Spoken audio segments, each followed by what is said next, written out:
started. Okay, I am recording at this time. Well, good evening, everybody, and welcome to week 7. And we have a full agenda tonight, and we want to allow everybody to have an opportunity at the end to ask questions. So we are going to get started. Dr. Stedman, you want to ask about any questions with our clinical internship? Um, let's just wait. Let's just go ahead and do your breakout, Okay, and then we can do that because it's not going to take long when we get to that point. okay. So first, I'm going to share my screen, and we're going to look at our data rules, chapter 5, which is engagement. And this particular chapter is chocked full of a great deal of information, a lot of which you're going to use when you get to task 2 in NCPPA next semester or the fall, whichever semester is it's decided that you're going to work on that task 2, and you are going to be observing and supporting teachers. So, this chapter talks about different types of engagement. There are 3 types of engagement data. We have your behavioral engagement, which we typically think of as time on task. And this is the purpose of increasing student learning by looking at and assessing how students act. I think that's key. And then you have cognitive engagement, and this is increasing student learning and well-being by assessing what students are learning. And then we have emotional engagement, and this is increasing student learning and well-being by assessing whether students feel that they belong. So we're going to break up this chapter, and tonight we're only going to talk about behavioral engagement. Okay? So, behavioral engagement, there are several different types of engagement that you can collect and different data tools. You can collect time on task data, productive time. You can collect engagement time index. That's kind of a combination of those first two. You can collect disruption data and response data. And I would say, of all the different kinds of engagement data, this is probably your easiest type of data collection. So, I'm going to do breakout rooms, and what I want you to do is try to take a screenshot of this screen, first of all, with your phone or your computer that you can pull back up. When you get into your breakout rooms, there will be 5. Each breakout room has a type of data collection that you're going to focus on. Before you start, the group selects one person who's going to take notes and report out and facilitate that group discussion. Then I want the group to talk about the pros and cons of collecting this type of data that you're assigned to examine. Now, if time allows, also take a look at some of the data collection tools that are either in your text, or there's a QR code in your text that you can go look at different types of data collection forms. But if you have time, we're going to do that. We're only going to spend 8 minutes of time. So quickly get organized. If you want to select someone to facilitate or someone volunteer, that's fine. Select a note taker, that's fine. And select a person to report out. So I'm going to stop share, and I'm going to go to breakout rooms, and I'm going to try to get this to work.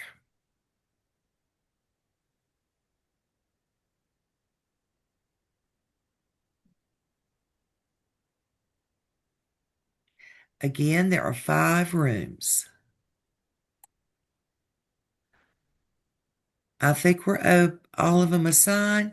Now I'm going to open the rooms and you will get a 30-second warning at 7 minutes and 30 seconds.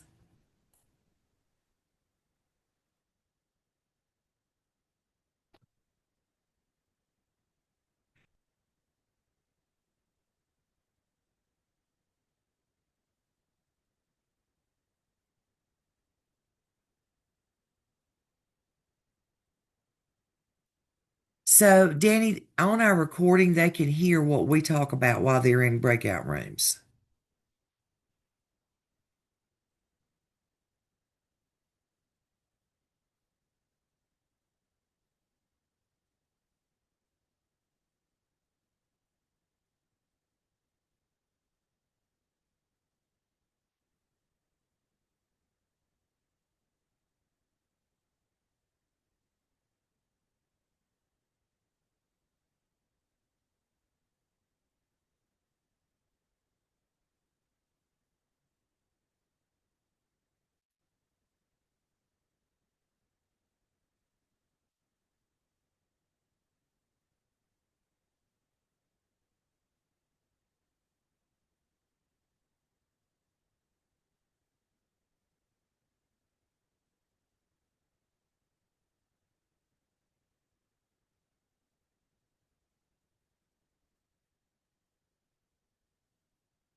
Hey, Dr. Revis, can you put me back in my breakout room? Which room were you in, I Elizabeth? was in three. My phone disconnected from my Zoom, but Okay. I was in breakout room number three. Okay. Got you.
And are we all back? Dr. Stedman, are you with us? Yeah. Okay. So, with that said, let's share out and see where we are. So, who is the spokesperson for room one? Time on task. It is me, Dr. Revis. Hey, Kim, how are you? I'm well. I hope you are too. I am. Thank you. You're welcome. So, my team and I talked about time on task, and we talked about the pros of time on task is when teachers keep on pace and with transitions, those things help to maximize learning time in the classroom. We know that when we keep with routines and systems, we're building structure in classrooms. And some cons that I'm thinking of, or that our group thought about as we were talking, it can be difficult at times. So we were looking at it from the perspective of the teachers, but we know that we are going in as the observer to observe time on task. But if I were a teacher trying to keep up with my own time on task, sometimes that could be difficult trying to juggle the responsibilities of a teacher and the things that you have to do.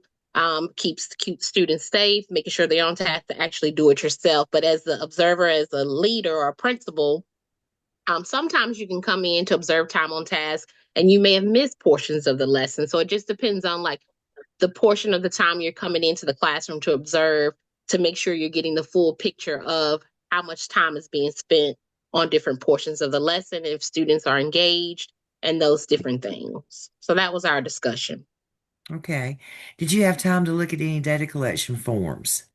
We did. We actually said that we appreciated all of the different types of T charts and things that were shared and tally marks. We talked about even our own systems within our school that we use individually to look at time on task. I shared personally that at my school we use timestamps where we collect the number of minutes that's being used on different tasks, on how long does it take to pass out papers, how long does it take for students to actually get started on the task. So we actually were able to share our own and look at some of the ones in the book. Okay, great. Thank you, Kim. You're welcome. What about productive time? Room two. Who's the spokesperson for that? That would be me, Dana. I'm the spokesperson person for our group. We Okay. had productive time. So a lot of ours sound very similar to room one, but more so looking at the structure and the transition into that productive time. That I do, that we do, the you do part. And just looking at the we do part of how students are acting during that time. Like all materials there, are they able to smooth from task to task, move smoothly from task to task? And some of the cons that we talked about is if the teacher is unprepared or classroom management is just not there, that productive time is just going to go away. And then again, looking as a leader going into the classroom, some of your look fors, you can choose one observation your look for that week could be the we do portion. That's the only portion you want to see. And you're looking at that productivity from what the teacher is doing, what the students are doing at that time. And did you have time to look at any different types of data collection forms? Yes, we did. We reflected on the the T chart, sorry, and also the pie graph. Okay. Thank you. And for both rooms one and two, how do you tell really if a student is engaged? How do you gather that as an observer? As a teacher, you know your students. But if you've got an observer coming in and you've got, some students who really like to take notes, those are easies people to students to say, yeah, they're engaged, they have high time on task. But what about the student who kind of doesn't look like they're writing notes? How do we know if they're really engaged? Somebody from room one or two answer that question. I, I don't know that this fully answers your question, Dr. Revis, but two thoughts. One, we talk a lot about compliance versus engagement. And so you can have a very compliant student who's sitting and quiet and not disrupting and listening, but is thinking about something completely different and not engaged at all. So Mhm. we talk to our teachers about what we're looking for when it comes to engagement. And when we come in the room and making, sure that students are doing something active that shows they're engaged, whether it be some kind of I'll call like thumbs up, thumbs down, or, that needs to be happening and incorporated into their lessons. And then the other thought was in our room, 3 out of the 4 of us are elementary or primary school teachers, and it's a lot easier to tell when an elementary or primary student is unengaged often than I think some of the older kids. It gets a little trickier. Okay. And I think that's one of the probably cons of trying to track that kind of data. That, you have some students that can mask their engagement. But I like what you're talking about.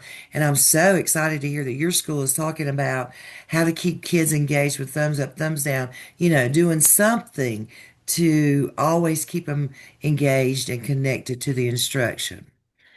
All right, let's look at room 3. You did engagement time index. Who's the spokesperson for group 3? I am. Hi, Jared. How are you? I'm good. How are you? Good. Good. So after meeting with my group, the pros that we determined were one, the sort of detail that you're given through the engagement time index. It's a formula that gives you percentages when looking back at the observation and everything like that. So really the detail that you're able to get was our pro. Our cons are one, it's time consuming. I mean, the chapter even has a pro tip and how to practice it beforehand, so you can go through basically like little practice sessions with the formula to then sort of perfect it. And we also put for a con that it doesn't measure the quality, relevance, or depth or impact of the learning. Uh, that stood out to us as well. And one final thing is that from our reading, it doesn't seem that the formula differs for the varying class levels.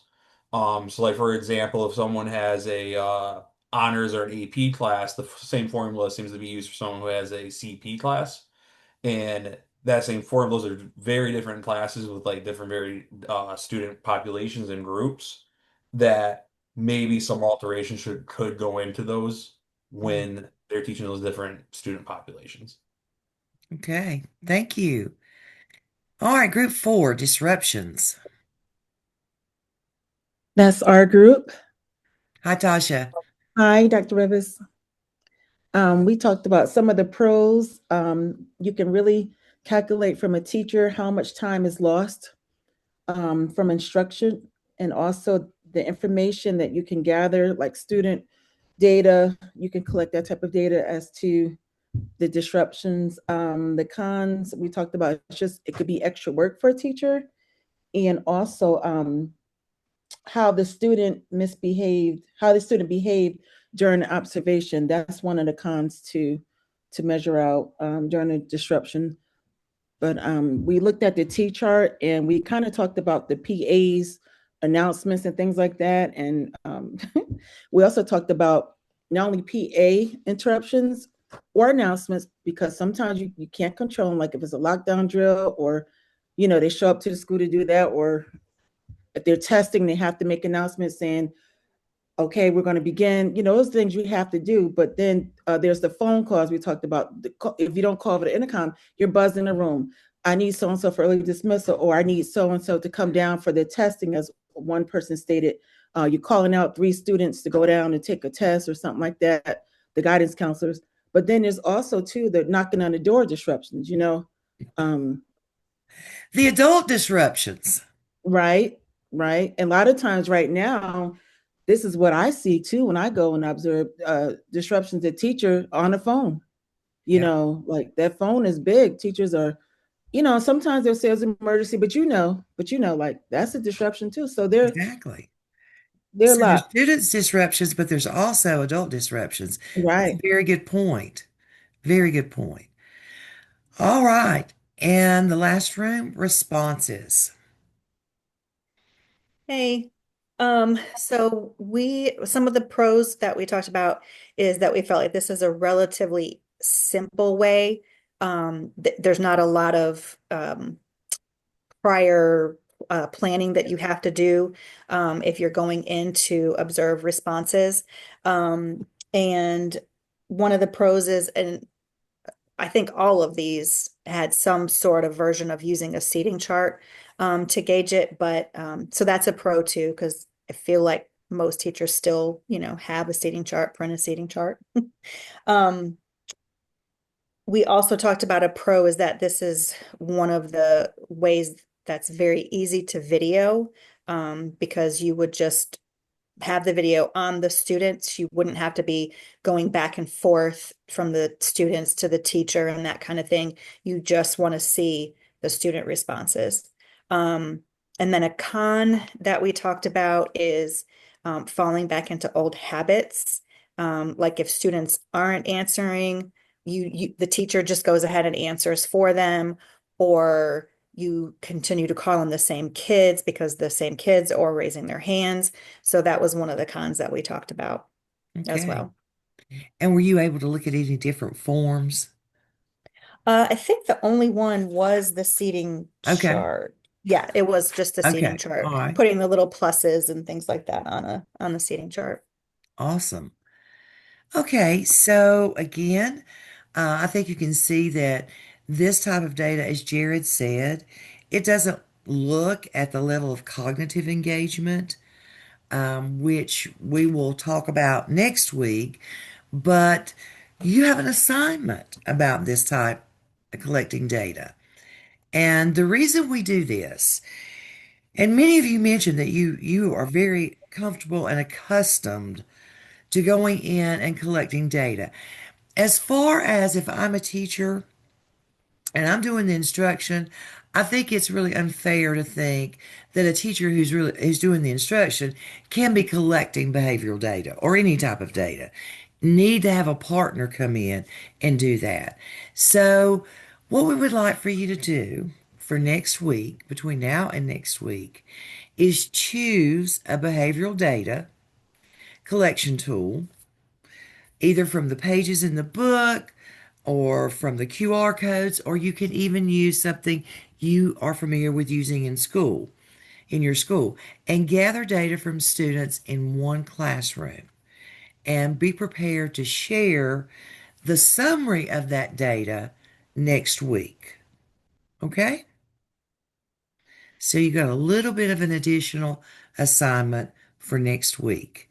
We are also next week going to start talking about the cognitive data collection, and I think that gets more difficult. Any questions or further comments? Thank you for doing that and Mhm. being engaged. It was a High very good, engagement data, right? very good session.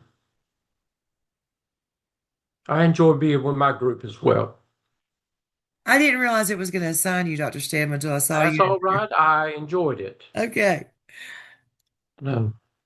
Okay, guys, we're going into Standard 5 this week, managerial leadership. Now, there's some things here in this, as I was reading through it and just thinking about it, there's things in here that many of you, most of you, are not involved in. This is probably um, even when they do the teacher working condition surveys and this is measured, this is probably one of the areas that is many times marked the lowest on the teacher working conditions survey because teachers are not actively involved in some of these processes. But let's look at it. It's a very short one. And I'm going to ask you, I'm going to say some things. So be ready to write down a note or two because it's going to help you with your internship, especially as you move towards the latter part of the semester. But the school executives will ensure that the school has processes and systems in place for budgeting.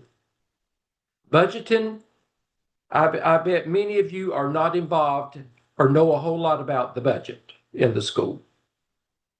Staffing, you may have a little bit of involvement with staffing. There may be teachers involved, but overall, that's still a weakness. Problem solving, communicating expectations, and then the last one, you probably don't have a whole lot to do with this either, and scheduling that result in organizing the work routines in the building. The school executive must be responsible for the monitoring of the regular school budget and the inclusion of all teachers. Notice what it says. Must be responsible for the monitoring of the school budget and the inclusion of all teachers in the budget decisions so as to meet the 21st century needs of every classroom. I'm not going to ask you, but I bet you I could go through and many principals probably are failing in that area because all teachers are not involved. Effectively and efficiently managing the complexity of everyday life is critical for staff to be able to focus its energy on improvement. Now, what I want to do, I want us to look up at specifically at the practices. And this is where I'm going to point some things out, and Dr. Revis and I will be looking to see, this is, you're going to actually in 603, in the summer, you're gonna be involved in school finance. You're going to be involved in school law. That will become the instructor part, and you will be with one instructor more than likely, not with both like Dr. Revis and me. And then you will have a clinical coach that will work with you with everything else, like for the NCPPA and your clinical logs. That might be Dr. Revis and me. signed to one group and one signed to another group. We don't know all of that yet, but it's been mentioned. But I want you to look at it. The school executive practices effective managerial leadership when he or she creates processes to provide for a balanced operational budget for school programs and activities. Again, you've got to gain some knowledge of this. So Dr. Revis, what I thought about that it would help them in helping with some of their clinical hours, and you will revisit this again, but in much more detail in 603. But one of the things that you could do is you could actually find time to talk with your principal about, what does, what are the processes at our school for teacher engagement in the overall school budget? Is it the school improvement team? Is there a budget committee? What does the budget consist of? Where do the monies come from? Now, we know that there's federal, there's state, and there's local, but there's other monies, tied into all of that. If you're a Title I school, who determines what's going to be done with that Title I money? What does the bookkeeper do? What process are they involved in the overall school process? Find time to just, to you can interview them. That can become something that you can use for your clinical internship. But you need to begin the process of gaining an understanding of what the school budget looks like at your school, and and if you don't know a whole lot about it, that means that it's not happening at your school as the standard says it should happen. So I saw Allison do her finger up just a little bit. She knows a little bit, and that may be the case for most of you, but is that what the standard says? The standard doesn't say that. Okay, so challenge the standard, but use it. Use your integrity to know how to handle it in a delicate way, because that can be a touchy subject sometimes. They create process to recruit and retain a high quality workforce in the school that meets the diverse needs of students. Okay, are teachers involved in the interviewing and hiring process of teachers? What is that process? What does that process look like in your school? Again, this can be part of your interview with administration, if you don't know. Creates processes to identify and solve, resolve, dissolve, or absolve school-based problems, conflicts in a fair, democratic way. What is that? What does that process look like in your school? There should be a process. Now, it may be a system procedure policy that's handed down to the schools, but do you know what it is? What does it look like? There should be one. Designs a system of communication that provides for the timely, responsible sharing of information to, from, and with school and district staff. This is another one. Design scheduling processes and protocols that maximize staff input and addresses diverse student learning needs. And then the next one goes with that, develops a master schedule for the school to maximize student learning by providing for individual and ongoing collaborative planning for every teacher, and then collaboratively develops and enforces clear expectations, structures, rules, and procedures for students and staff.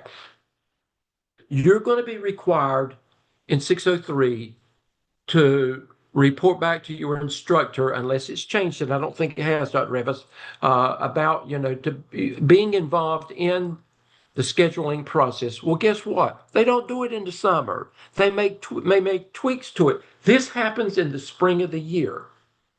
So those of you that are involved in Power School requires it.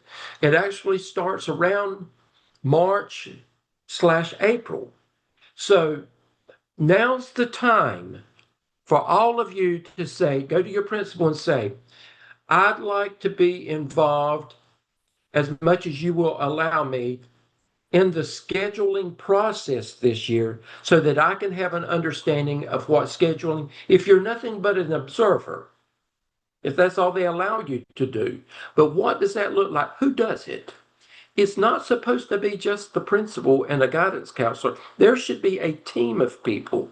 EC teachers should be sitting on that because you're looking, or ESL teachers, you're looking at the diversity of the needs in your school. What does that look like in your school? So begin that process now. And again, this can all be reflected in what you share with us the latter part of your with your internship. Those are some good task to work with. And then finally, let's look at some artifacts just very quickly. The North Carolina Teacher Working Conditions Survey continues to show up. In South Carolina, you have your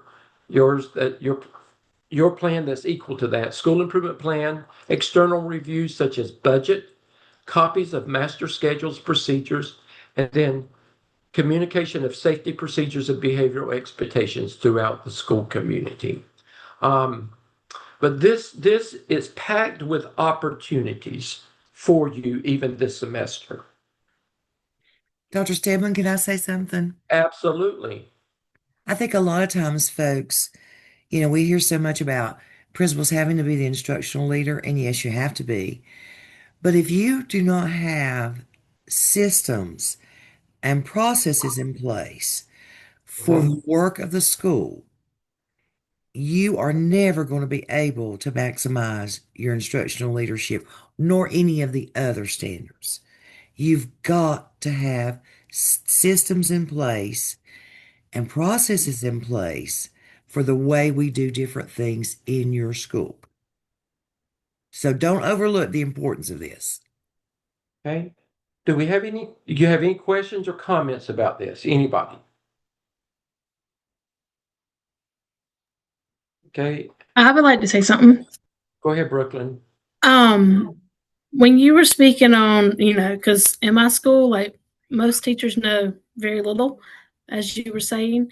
And I just feel if the inclusion of all the staff and all the teachers, it would help us have ownership. Ownership, of, yeah. You're exactly what's going right. on And in the school versus being told. Right. It And would just that make is- the community better. And that's why it is a standard developed by the state, the ownership. And when there's ownership in it, guess what? That builds teacher efficacy in the school. And then when you have improved teacher efficacy, that carries over into improving students' efficacy and ultimately test scores and academics improve. Yep. Allison? I was just curious if either one of you have been at a school where all the staff is involved in the budget making decisions and like what that looks like. Because I've never been at a school where that's happened, so I wouldn't even know what that looks like. When I was a high school principal, I involved all of my staff. Now, I didn't meet with them as a group, but then we had the department heads. So I would meet with the department heads, and then the department heads would go back and I always allowed them to have a budget that they could work from. And, they had to prioritize their budgets, and they always had to have something ready for me at a moment's notice because we never knew when we were going to get an extra pot of money that we could pull from. But I always allowed my staff to be a part of the things that were going to directly impact them. Okay, And- that does happen at my school then. So that's what I was Yeah. curious, because our school-wide Yeah. leadership team, Yeah. we meet with the principal and then the department heads take it back to their teams and Right. then they have, things that they have to complete. So, okay, that seems doable. And Allison, as a leader, that's the system you have in place, and you have to trust that group of leaders is really going back and relaying information, getting feedback and input. You have to establish some guidelines for those people who are in that group making those decisions and giving you input. So, and I think the larger the school, the harder that is. Brooklyn works at a very large school. And so the larger the school, the more important it is to have systems of communication that you know are working. You don't just need one way, you need two-way communication. That's right. Thank you, Dr. Revis. Tasha? I was just going to say that having strong systems in place allow you and help you as you're problem solving, because you can always look back to the strong systems that you have in place, and then you can also identify if it's not a strong system, you can go and correct that too. But in this role, what I'm doing at my school, we problem solve all day long, whether problems are planned or they just arise. A lot of times they just arise. Students get off the bus, so I'm going to the bus or something like that, or just problems come up all day. So it's like problem solving, which is fine. I like it. But what I'm saying is, I'm at a school where they have strong systems in place, and that plays a big role when I have to problem solve everything. A lot of things I'm over, I go back to the systems to solve those problems. So I want to say that. So I'm so happy you brought that up, because as you're bringing in people to hiring your staff, it's going to be important you let them know what systems are you used to working with, because here we have strong systems. Just making sure that's established and making sure they're running. If they're weak, go ahead and fix it. That's good. Thank you, Tasha. Ravonda? Yes, sir, Dr. Stedman. I want to kind of backtrack a little bit. I had the opportunity today to sit with my bookkeeper for some of my hours. And that was something that she introduced to me today. She showed me that there was remediation money. Out of the remediation money, we pay so many tutors that come in out of that remediation money. We also have Title I money because we just became a Title I school. And so much stuff comes out of Title I money as well. So she was telling me that we have a percentage of that money that we have to use by certain times, like by the end of December, this much needs to be used, and then by the end of May, this much needs to be used. So she did give me an opportunity. That's to great break that you've down. already had that opportunity. You can use that as some hours on your clinical internship. Jara? Yes, I was going to say similarly, had a similar experience. We had a strict deadline, so I had to work closely with my principal, the finance officer at the district, and our bookkeeper, because there was a professional development that I found out that we could qualify for to take our whole administrative team to over this summer. But the problem was we needed Title I funds, and the deadline, I believe, was March 1st, because we're coming out of the budget for the next school year.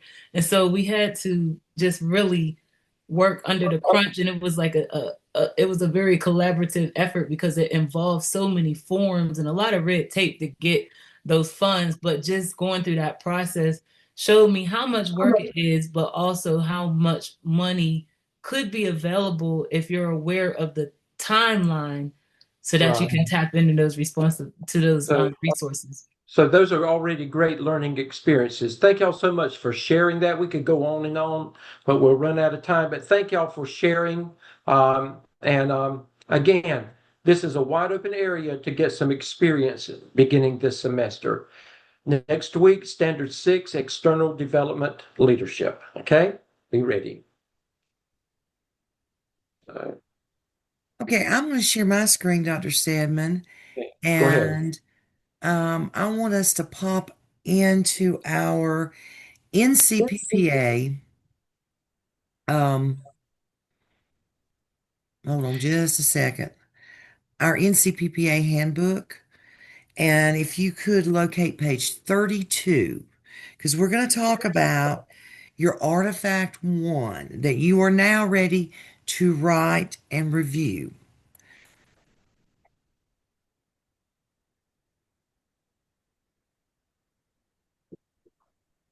So let me see if I can find that. While Dr. Revis is doing that, just a reminder that Sunday night by 6 o'clock, remember that the first half of your internship hours are due. Again, Dr. Revis's class goes to me, and my class goes to Dr. Revis. So please make sure do it right the first time, so you don't have to get it back, and take the time and and follow the examples and everything that we've given you, okay? Okay, so we've got NCPPA resources. If I can remember where they're put. Oh, right here, up top. And of course, you are always going to look at your handbook. That's for students. And I want to look at page 32. That's your rubric for Artifact 1. So let me get there as quickly as I can. And I want to go over this rubric with you.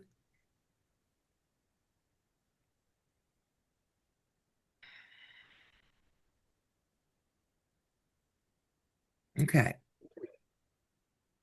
All right. This rubric 1, and it's labeled 1.A1. It's about data collection. You've already done that.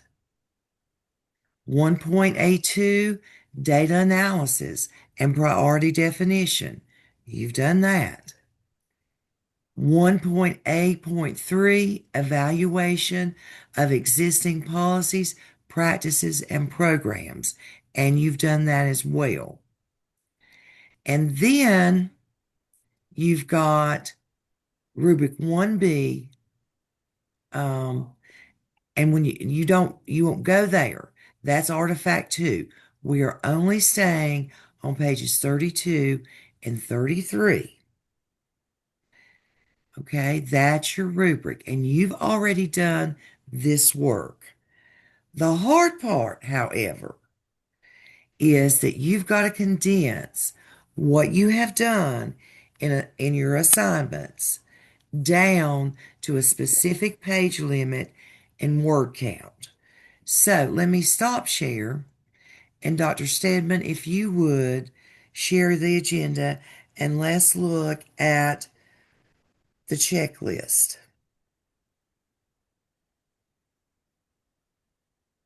Okay, let me give me one second. Be sure you pull that rubric and you're looking at that rubric. Okay, peer review, NCPPA Task 1, Artifact. Bring it up right now. Okay, right here. Yes. Okay, this is where we are. All right. Now, this is what you are going to use as a peer reviewer, but it also gives you the opportunity to see what needs to be in your paper. The confidentiality and anonymity form, that is found. It's a generic form. It's found in your resources. So you will also want to go ahead and get that out. That's going to be one of your category documents. And there's a place there for the peer reviewer to provide comments. It could say not complete, whatever. But that's just a attestation form that you've not used any identifying information. And then Artifact 1, priority area and its content. And you should have in a memo of up to 3 single-page spaced pages. Now, for your assignment, you've always done double space. But for NCPPA artifacts, it's single pages up to 1,500 words. You must use Times New Roman 12-point font with standard margins. Top, bottom, right, left. And remember again, you cannot have 1,501 words. If you do, they will not accept it. You can have less than 1,500, but you cannot have over 1,500. You have to prepare a description and rationale for why you chose your academic priority area. All right? And you have to decide out of those words in 3 pages, how much are you going to do for each thing? I can't tell you that. You have to provide a compelling rationale based on the data that you collected for selecting the priority academic area and the target student group. All right? Just remember, you're doing a Reader's Digest version of the work that you've already done. That's a good way to look at it. Yeah, exactly.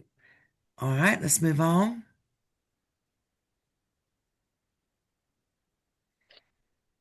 Then this is the last section last assignment you just did. An analysis of multiple sources of relevant quantitative and qualitative data. You've got your qualitative data that you pulled and when you did your data dive in the first assignment. And you can see this little bullet points. You need to have all that data. Now, those data sets do not need to go within your 3-page narrative. They go in category documents. For right now, you can just put them at the end of your paper. But you have to reference them. And it's called category documents. And so when you're talking about your data collection and how you came up with your academic target area, you're going to reference that data that's in your category documents within your paper. All right. And then you've got don't forget your other qualitative data that you collected with your interviews and with your focus group. That has to go in there. You have to talk about that. Then you provide a description of your school and community contacts and culture factors that influence student performance and engagement, which must be taken into consideration when you develop your plan later on. In your first assignment, assignment 1, you did a school overview. Out of there, you will have to decide what and how much you're going to put in this artifact 1. And then you'll summarize the gaps, needs, and human resource limitations and limitations of existing programs. All right, next, you've got to share how input was solicited. Well, you had focus groups and interviews, right? So that's what you would talk about there. So your category documents, you will have a separate file that you'll make for each of those. For right now, I think it's best right now just to attach them at the end of your artifact 1. Or what do you think, Dr. Stedman? Or do you want to go ahead and make separate artifacts for them? Or not artifacts, I'm using the wrong documents. I think they need to go ahead and do separate documents Okay. because they've got to do it anyway. You've got to do it anyway. So make separate documents for your category documents.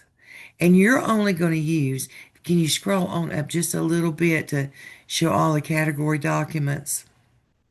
Category 1 document is your student demographic and school context data. All right, category 2. That's going to be document 1. Right. Category document 1, I would say like 1.1 or number Right. somewhere.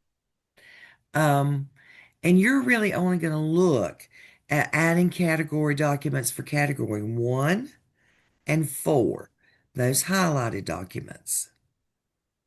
Don't Okay. really think you've got 1 the other documents ready yet. and 4. Mm-hmm.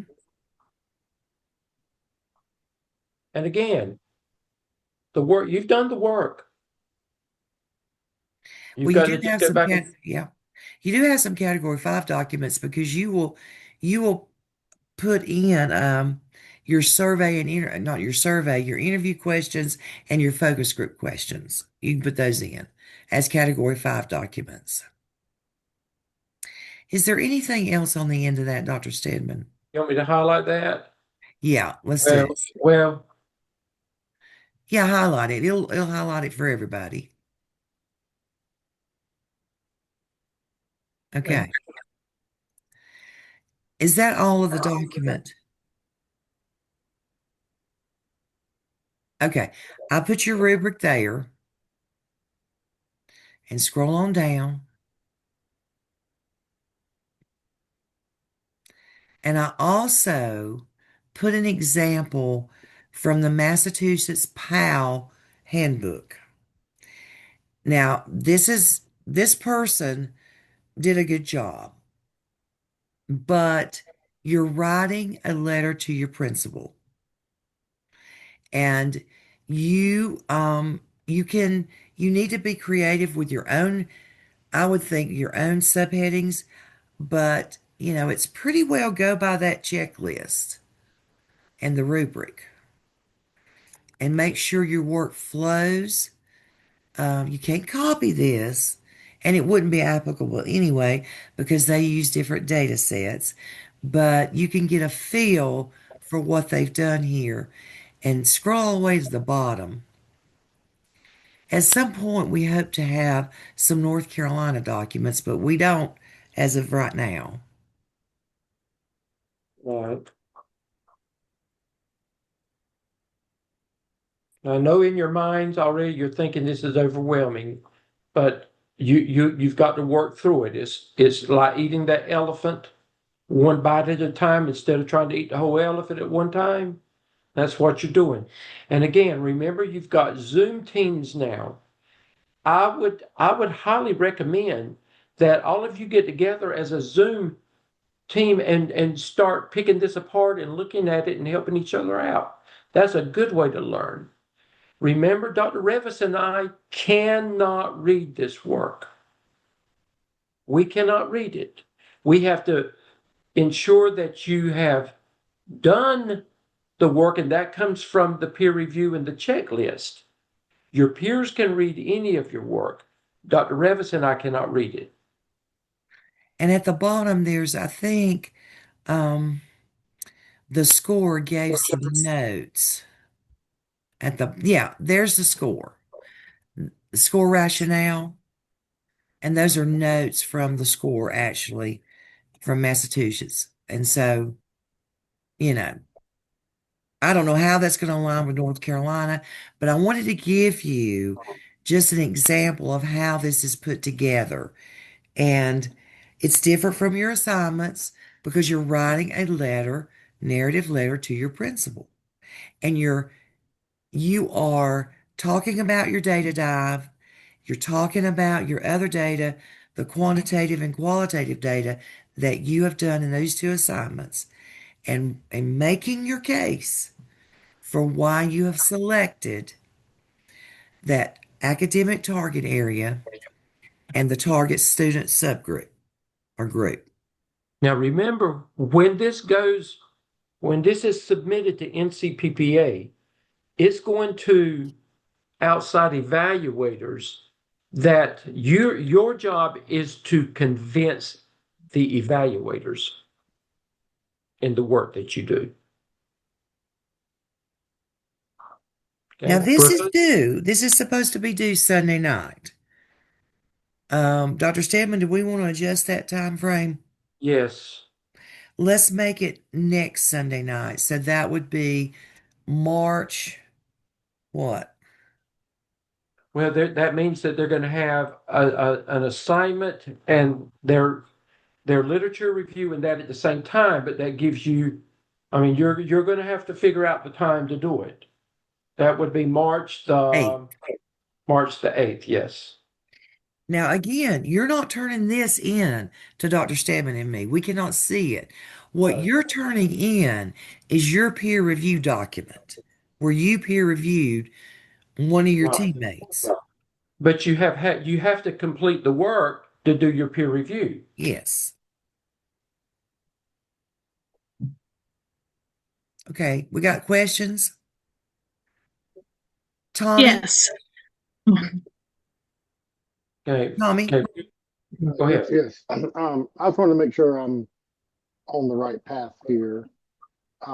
So basically, we're combining assignment 1 and assignment 2 into one letter to our principal or superintendent. Well, I Is don't that know if I would say combining, but you're pulling from task so? one, assignment 1 and 2, So you're putting because them you've got that, together, and yeah, you've got that limit of pages and words you got to worry about. right, And that's right, tough, but you're right. You're pulling from assignment 1 and 2. okay. And Brooklyn, then I'm sorry, and then also did you have another question, Tommy? the category documents. So you said that's where we put like our I'm sorry, I charts can't or hear you. the category documents, we're at category 1, that's our like charts that we use for our letter, correct? That would be everything, Tommy, that you have put in your appendices. Right, but only if we ended up putting that in our Right. If you Yes. refer to it in your narrative work, then that has to be a category document, because that's where they'll go to. When you say C, document A, then that's where they'll go and look for it. And the reason it's going there is because if it wasn't, that would count in your word count, and that would further limit the amount of words that you could have. So that's why we're having you to put it in a document section. All right, thank you. Brooklyn? Yes, I just had a question because the document 2 said that we didn't have to do that, but I remember writing that the vision and the mission statement of the school, as well as the school goals. I'm not understanding your question, Brooklyn. I'm sorry. I think it was like 5 document number 1, 2, 3, 4, 5. And we were supposed to do 1 and 5, I think. Oh, category documents. Okay, let's go back up to those. I'm sorry. I got you now. I know. The category 2, you said we didn't need to do, but I feel like in assignment 1 that we addressed that. You did? Okay. I feel like I did, but I don't know if it's. Well, if you did, I remember reading about it a lot. yeah. Let's see what category school and district priorities. No, excuse me. If you've got that, put it in there. But now, Okay. But Dr. Revis, would it not?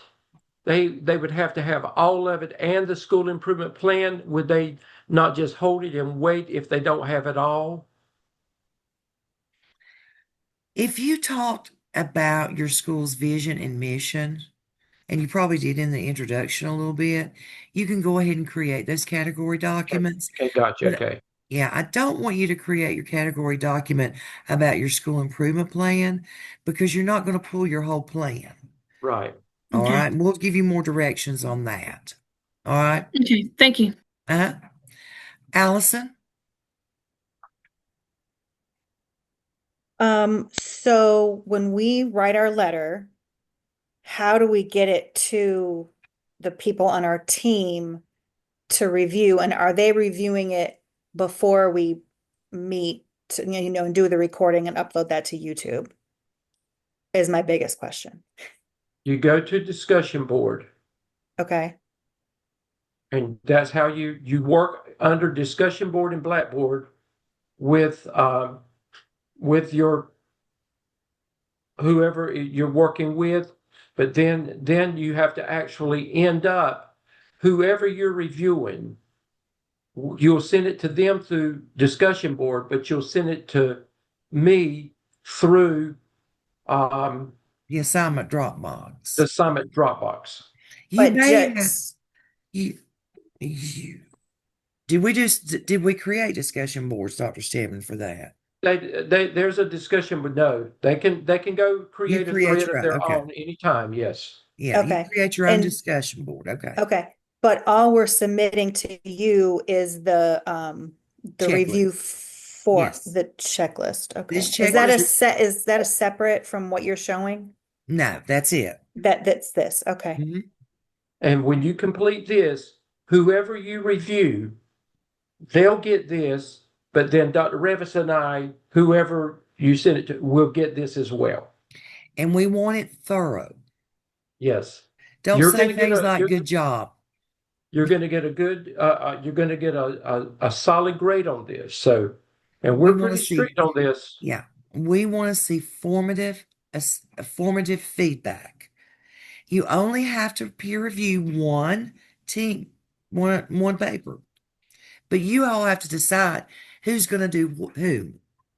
You do that in your peer review teams. If you've got a team of 5, you may have to do 2, but you make that count. And if a person does 2 this time, then the same person should not have to do 2 the next time in your Zoom team. Okay, y'all work that out. Okay, my second question is related to that category 4 that's shown on the screen right now, where it says data collection forms.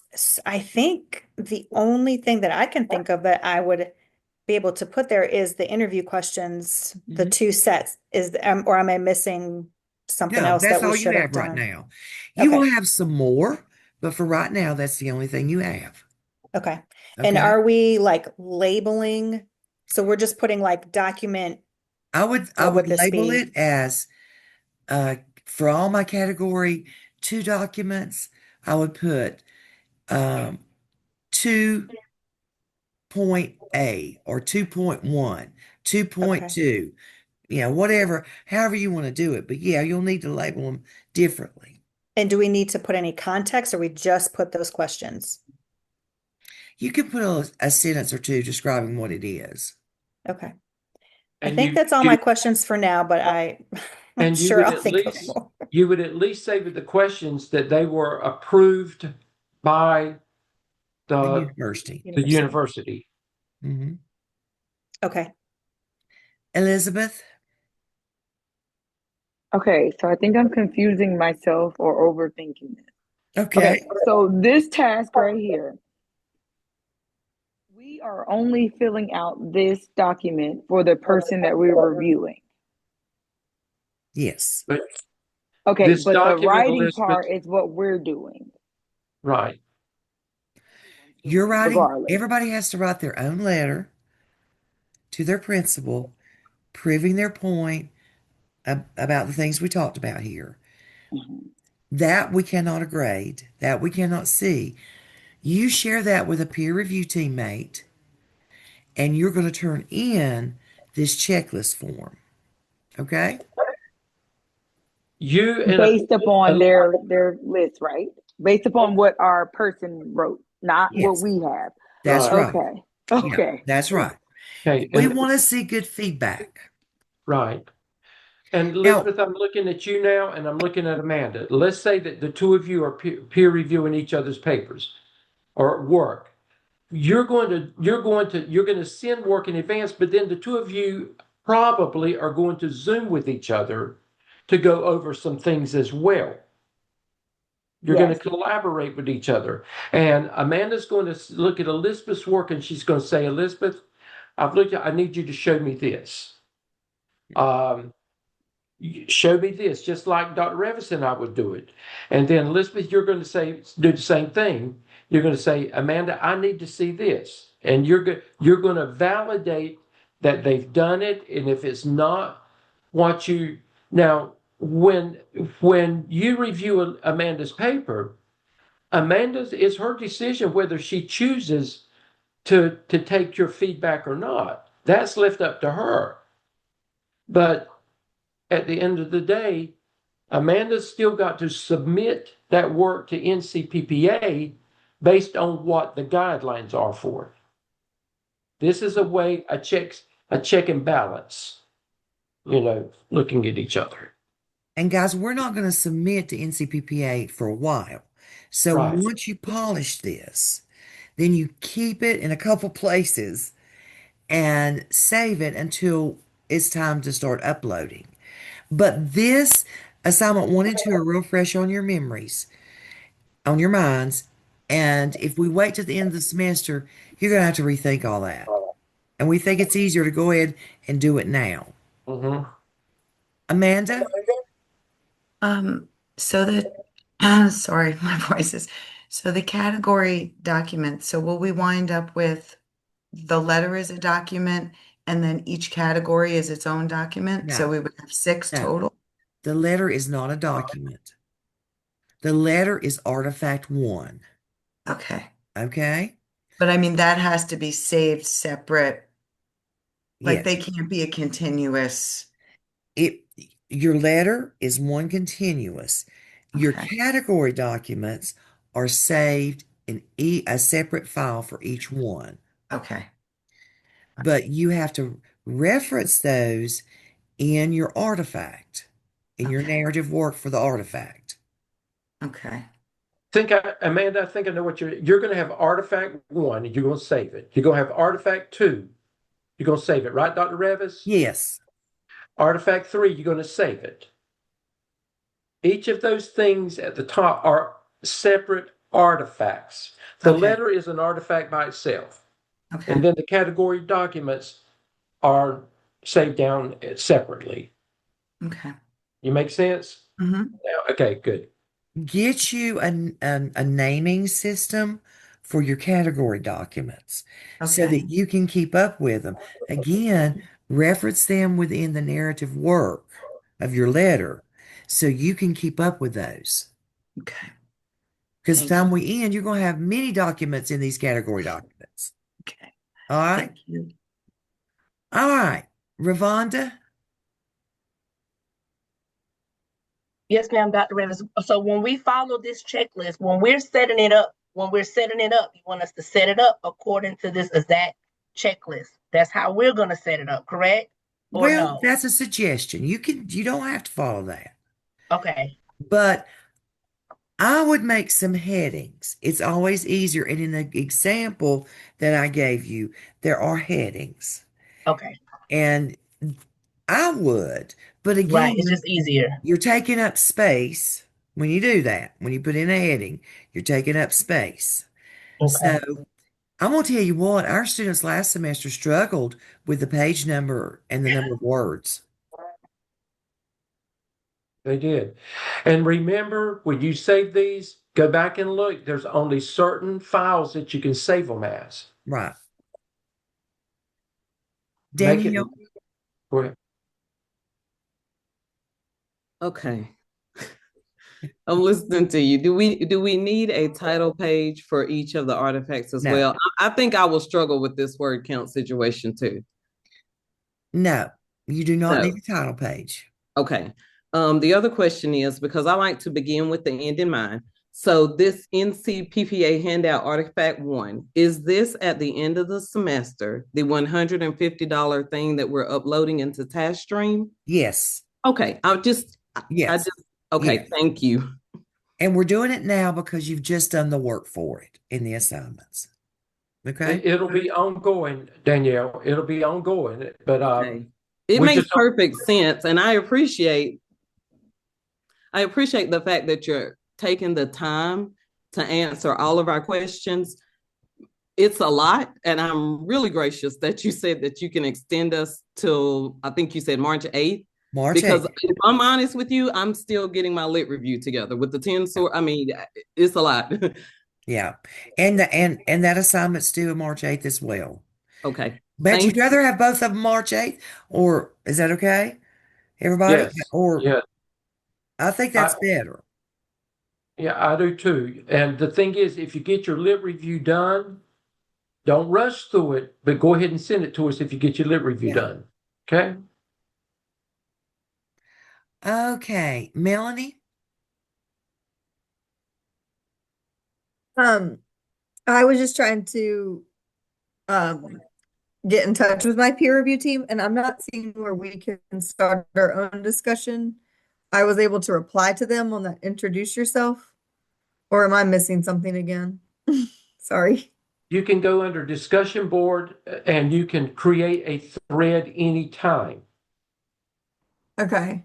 You can start a thread. I don't think I have that. Has anybody else looked? It doesn't allow me to start a new thread. Okay. I can only click on the one that says introduce yourself. Okay, so if you go onto the one that says introduce yourself, okay, can you open up your peer review team's work introduction. Yes, and I replied to them to ask Okay. for an email address. That's all you need to do. Just But- work through that. Okay. Okay. Okay. And yeah, okay. Allison, do you have another question? You only get two a class, okay? Sorry. I'm just kidding. Okay, so the whole thing with recording and uploading that to YouTube, at what You point don't are do we- that. You don't have to do that. Oh, okay, Yeah. thank you. No, you don't record anything. I wouldn't. Okay, I mean, if you- it was in the Yeah. syllabus, I think. Yeah, we So used to I do didn't know that. if that was part of that. We used to do that. We need to correct that. If you want to record your Zoom session, that's great. So you can go back and look at it if you want to, but that's totally up to you. It doesn't go anywhere. Okay, thank you. Dana. Yes. I'm trying not to be overwhelmed, and maybe you have a method to not be overwhelmed. But so just so I'm clear, on the first is our 100, your 50 or your 100 hours that are due. Right. This Sunday. This Sunday. Yeah. Then on the 8th is your literature and then also the artifact That's correct. and peer review response. Yes, that's correct.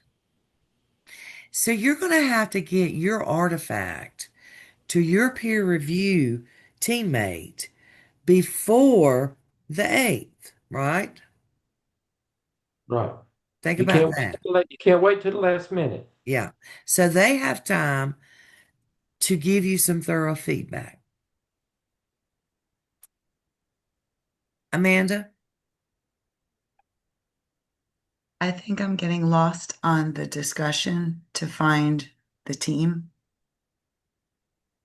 Like when I'm on Blackboard and I'm looking at the discussions, I'm trying to figure out, I thought I heard you say there was somewhere to connect with the team on there. Okay.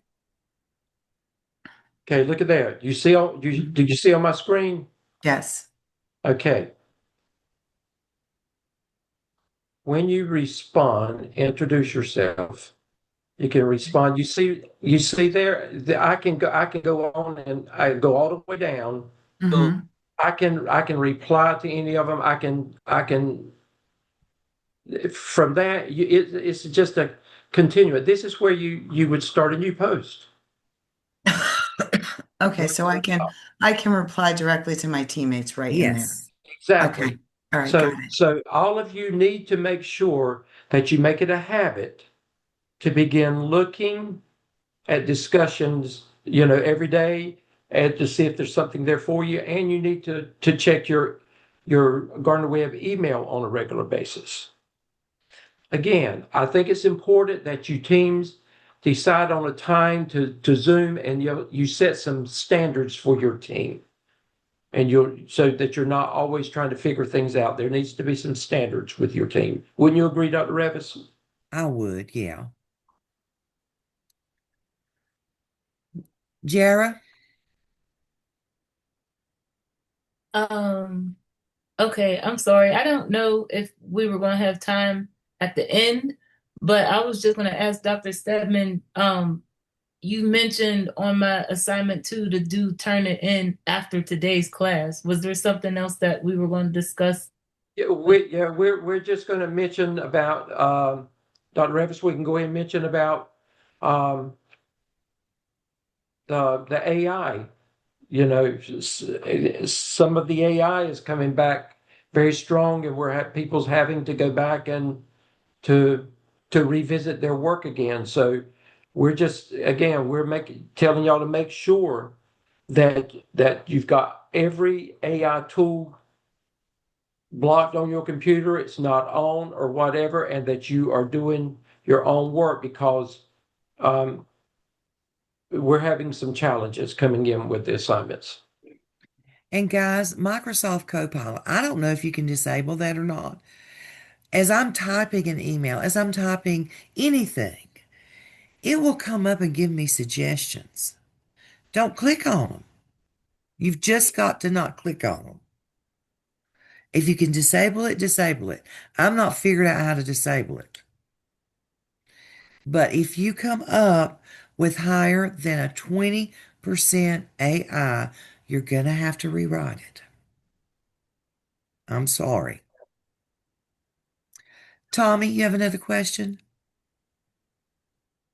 Yes, man. I'm sorry. I've been the very first thing, the form, is that in the handbook somewhere?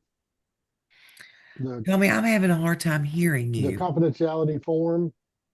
The confidentiality forms. Dr. that in the Stedman, can you handbook go to the somewhere? NCPPA resources? Hey, let me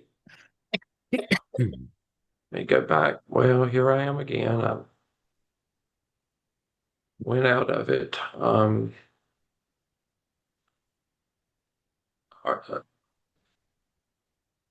Back to our it's on our agenda, right? I think I would just look for it right. It's up at the top. Okay, the resources. Here it is. Is that it? Depository? Yeah. It should be. Now scroll on down. Yeah, that's where I was looking, but I didn't see it unless it was named something different. Teacher organs. Right there it is. The last one.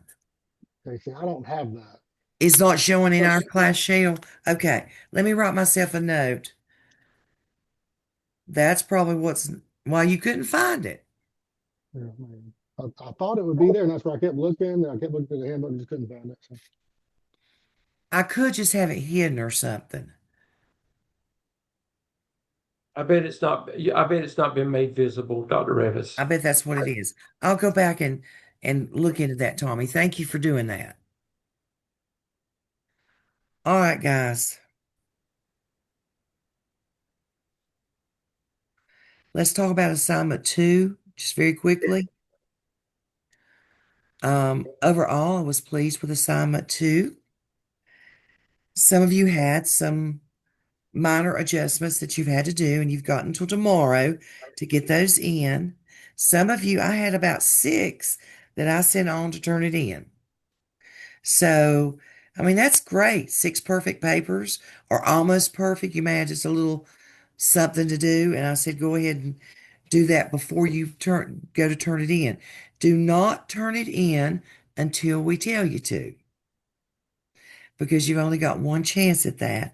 But overall, I was pleased with it. And I've only had one AI issue so far. But anyway. And we're working. I've had a couple, but we're working through them. Okay, we'll work through them. I wish I could tell you why it's picking things up. I don't know, but it is on some. Okay.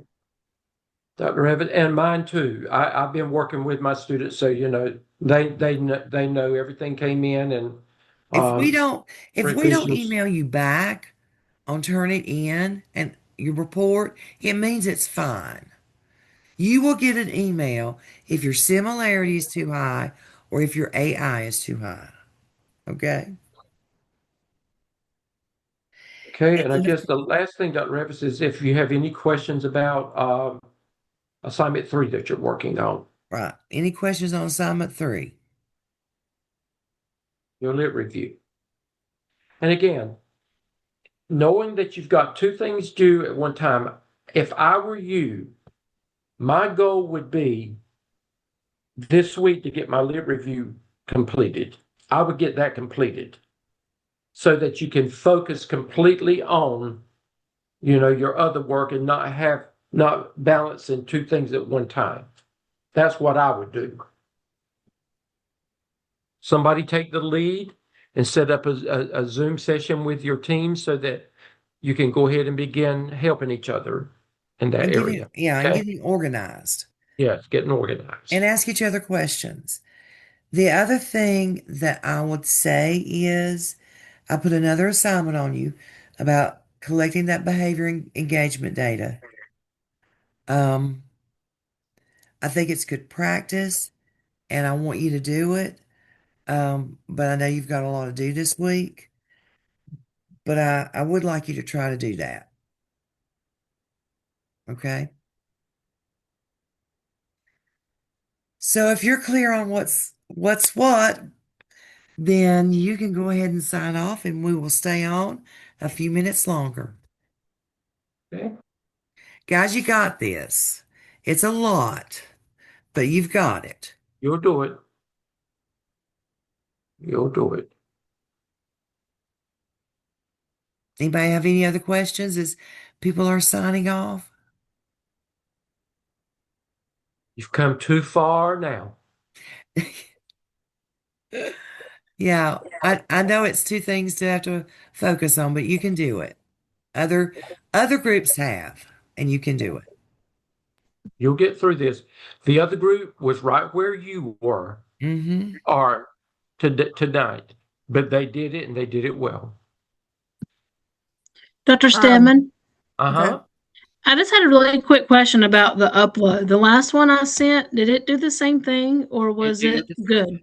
And what I want you to do, Brooklyn, I want you to get with somebody in your team and tell them who's on Brooklyn's team, Zoom team. It's Christine and Okay, Christine. Ravonda, I think. Christine, I want you to get with Christine. Yeah, Christine's already showed me what she does. What Christine, help her because when she's saving it now, first thing you were using a Chromebook, and we told y'all can't use Chromebooks to do this work. You can't use them. So that was a problem to start with. You've got to use an HP or something like that. We can't use. It's not going to work. So Christine, what I want you to do is help Brooklyn. Just show her how you're saving it as a simple Word document and naming it and then sending it and uploading it for the assignments. That's all I want.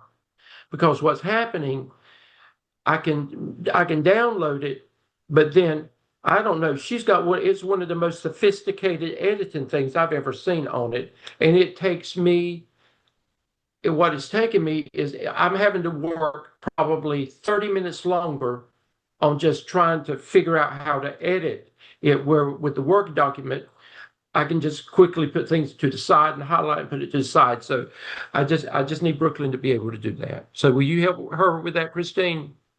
Thank you so much.